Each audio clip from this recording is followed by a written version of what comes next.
thankful that I've been given this second chance at life. I've wasted 20 years of my life for something that I never did. Verdict Form D. We, the jury, find the defendant, Daniel Villegas, not guilty of... You asked me to lift my shirt without a woman. Door stands, handcuffed. Why Bring would I her be in. handcuffed? After more than 2 decades, one man is brought to book for his crimes, and this is how. The defendant is Brian Drips, who's in court for a plea deal in the rape and murder of Angie Dodge, which occurred over 23 years ago. So what took so long? At the time, another suspect, Christopher Tapp, confessed to the crime after intense and coercive questioning by police. Tapp pleaded not guilty but was convicted and sentenced to life in prison. For years, Tapp insisted he was innocent. Then, in 2019, a DNA sample taken from Drips matched the killer. Drips was arrested and charged with the crime. Drips faces trial, and this is how it goes. Now, at age 55, Drips finally appears before a judge. This case, if you'll please stand or raise your right hand, my clerk will put you under oath. To avoid the death penalty, Drips pleads guilty to both crimes. Have you had a full chance to review the plea agreement? Yes, I have. Count one, as set out in the information, is a charge of murder in the first degree. How do you plead? Guilty. All right, tell me what you did, which makes you guilty of this charge. But the murder one was I went over there with the intent to just I was pretty high on cocaine and alcohol. I had a pocket knife with me. I didn't mean to murder her. I didn't think I did, but I guess it happened. I remember, hard. I'm pulling down her pants, and then I remember leaving. That's about all I remember of that evening. The trial is concluded, and Drips gets this sentence. Do you remember cutting the victim's throat? No, sir. Do you deny that that occurred? I don't deny it. I mean, I can't remember it though. Next, it was the Count two is a charge of how do you plead to count two? Guilty. Drips is later sentenced to 20 years to life in a state prison. As for Christopher Tapp, who spent about 2 decades serving a sentence for a crime he didn't commit, this happened. He's exonerated. Tapp, would you like to speak to the court? Yes, Your Honor. I'm thankful that I've been given this second chance at life. I've wasted 20 years of my life for something that I never did. But again, I also grew up in this 20 years. I became more forgiving, more understanding, more open, more honest, and able to see things in a different light that I may never have the opportunity to. But it's a sad state of affairs that I had to spend 20 years to become this. And I'm thankful that my mother will know that this last name is clean. And that's the most important thing to me in this world. He becomes emotional as he wraps up his speech, and the prosecutor announces the most important part. Thankful to Carol Dodge, Brent Dodge, the Dodge family, for continuing to push forward, to believing in me when they actually saw the truth, and continue to be one of my loudest voices in this world. I am so grateful and humbled to be their friend. I'm just glad that I was able to come out this end of it, still smiling and still happy and still have that positive attitude that I had before I left.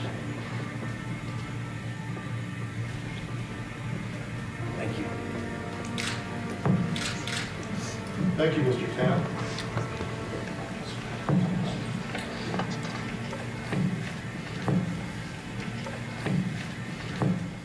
hearing ends on this note.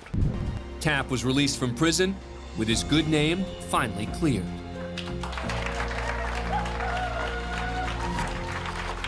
Daniel Villegas is in court after being sent to jail when he was 16 for this case. All right.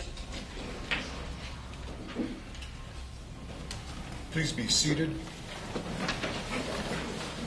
The record should reflect the attorneys for the state, the attorneys for the accused are present in the courtroom. The verdict. The man you see here is 41-year-old The court Daniel has Villegas, received a message accused from of the jury killing 2 teens in indicating that they've 1993 reached a verdict. when he was just 16. At that time, without an attorney or his parents present, Villegas says he was coerced by an El Paso detective into confessing to the murders. Despite recanting the confession hours later, it became a key piece of evidence for the prosecution. The accused are present in the courtroom. The court has received a message from the jury. He didn't just get here, as he had to go through a series of trials before this. Villegas has been on trial 3 separate times for this crime and has maintained his innocence throughout. Let's bring the jury in. His first trial in 1994 ended in a mistrial due to a hung jury.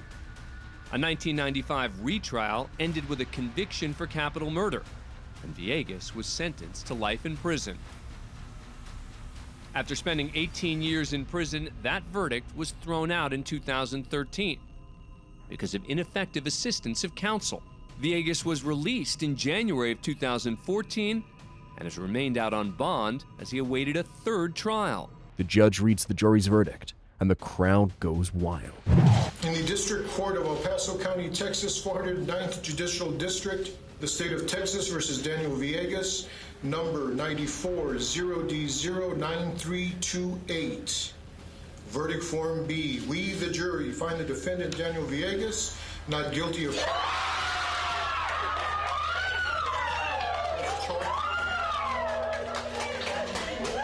The judge gives the statement Daniel Villegas has been waiting to hear all his life. Mr. Villegas, you have been under many conditions in this court. You are no longer under any conditions in this court. You are free to leave. Good luck to you, sir.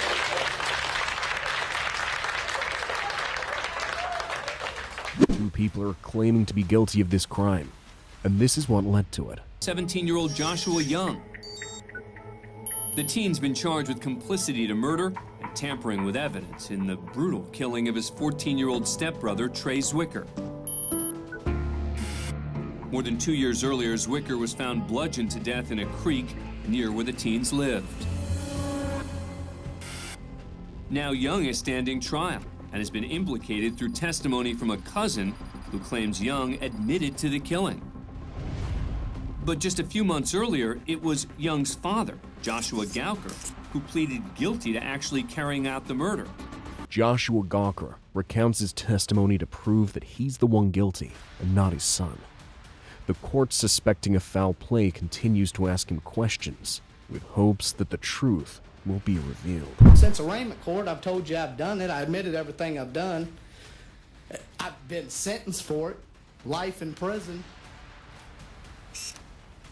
Yet here I am, going over this same f***ing story.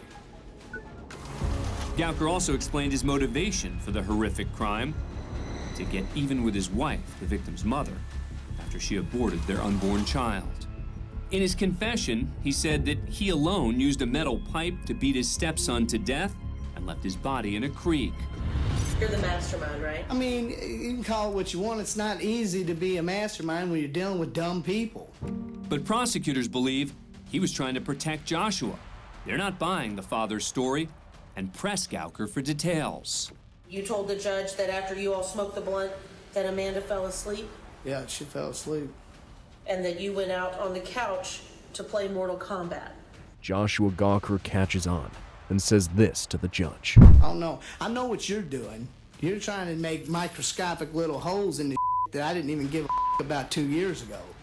So how can I tell you the exact thing now when I really didn't give a then? If you're telling the truth, it shouldn't be so hard. Finally, when asked why he killed his stepson, Gowker delivers a chilling answer. And it just felt right. I mean, I know it sounds monstrous and all that, but it's not. If we was in the Old Testament, it'd be the same thing. It seems like Gawker's plans worked, as this happened.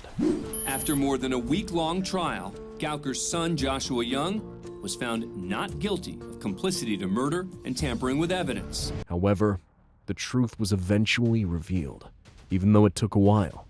But it didn't change the outcome. 6 years later, despite his father's confession, Joshua Young claimed he was the true killer in a detailed confession letter obtained by the news media. Young wrote that he was, quote, ready to get the raw and uncut truth out there, yet never provided a clear motive for the murder. Despite the confession letter, under the legal principle of double jeopardy, Young cannot be tried again in a criminal case for the murder of Trey Zwicker after having already been acquitted. A young woman reports this officer to his colleague for this. Yeah. He said, can I just have you pull up your shirt and show me that there's no drugs in there? I said, well, I really don't trust. That's not a good idea. I think I'd rather have to. I'm just offended that he asked me to do that. Instead of defending himself, the officer gives this shocking order. Okay, so story stands, handcuffed her. Why You bring would I her be in. handcuffed? Why would I be arrested? Hold on. For what, sir? Hold on. Okay, it was.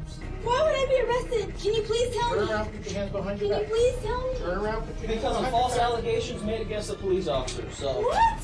The officers insist on arresting the woman, despite all she keeps doing. You're saying Do it. not turn around, I will also add Why would I instructions.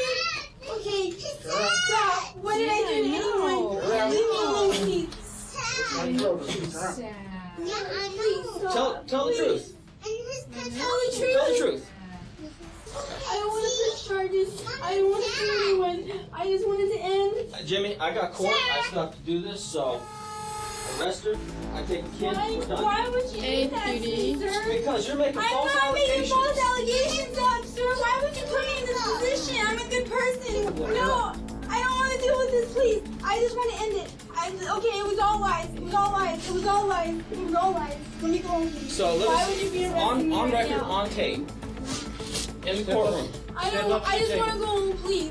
Miss, I just want to step go to home, the table. please. The young woman drops her allegations on record, and the officer did this. You put me in the room and you asked me to lift up my shirt without a witness. You asked me to lift my shirt without a witness. The woman cries for help, and no one comes to her aid. Not even the hearing judge present. How could you do this to me? How could you what? How could you what? You asked me to pull up my shirt. Leave me alone. I don't want to go to jail. I'm just trying to defend myself. He said, can you please pull up your shirt without a witness? He said, can you please pull up your shirt without a witness? You already lied. It's on record. I didn't lie. These tapes. I didn't lie. After her arrest, this is what happened. Contreras is taken to jail, formally charged with providing false information to a police officer and disturbing the peace. Her daughter's turned over to special services until the girl's father picked her up later that day. 2 months after the incident, Contreras filed a complaint against Marshal Fox, claiming that in addition to improper protocol, the officer also groped her breast and buttocks during the drug search. An investigation by Clark County Internal Affairs would validate her claims. She was later awarded $200,000 in a court settlement. As for those responsible for the courtroom injustice, the perpetrator, Marshal Ron Fox, was fired immediately following the investigation. Marshal James Kenyon was later relieved of his duties, and hearing master Patricia Doninger was out 2 years later after the video went public.